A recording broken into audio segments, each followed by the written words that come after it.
My western village in my backyard really started out with just false fronts, and it just got bigger and bigger. I quit building because I ran out of room.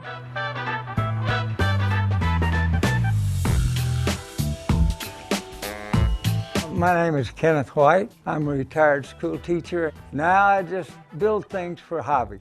I always had horses all my life. I was raised on a ranch. I've been thrown a few times, always got back on. They always tell you to get back on. This doghouse is one of the projects that I did because I simply didn't have anything else to do. I tell people there's a pool table in there for the dog, and about the only thing that ever goes in is a chicken or two.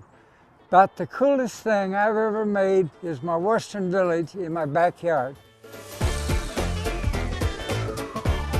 I built every building on this place. I've got a cattle and land office, a doctor's office, saloon and cafe. I've got a general store which houses the mail office.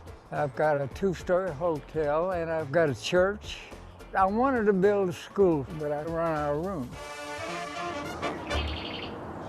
I was watching Gunsmoke one night, so I told my wife I'm building a Gunsmoke village.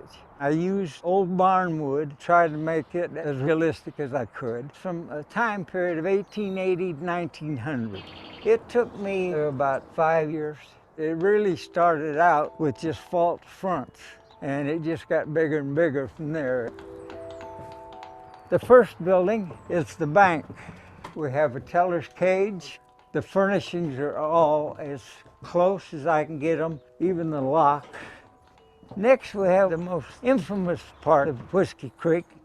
Inside we have the jail cell. The bars are made out of plastic pipe and just painted them like that. We have a prisoner in here. He's in there for shooting a hole in a window of the cafe next door. So we put him in here for a couple of days, let him cool off. Come on, let's go in the saloon. This is the bar made out of cedar. And if you'll notice on the table, that is known as the dead man's hand, which Wild Bill was holding when Jack McCall walked up behind him and shot him in the back of the head. Next, we have the Grand Palace Hotel. It's only a two-room hotel. Obviously, a rancher was staying here.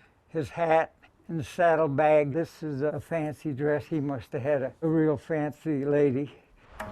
This is the bathhouse. I've found an original cowboy bathtub and put the mannequin in it.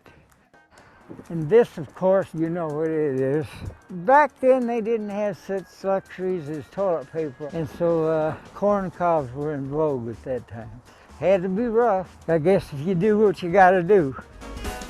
I've had a lot of visitors. These fifth graders come, they love it. Makes me feel good because I'm sharing something that I enjoy. My western town in my backyard is the coolest thing I've ever made.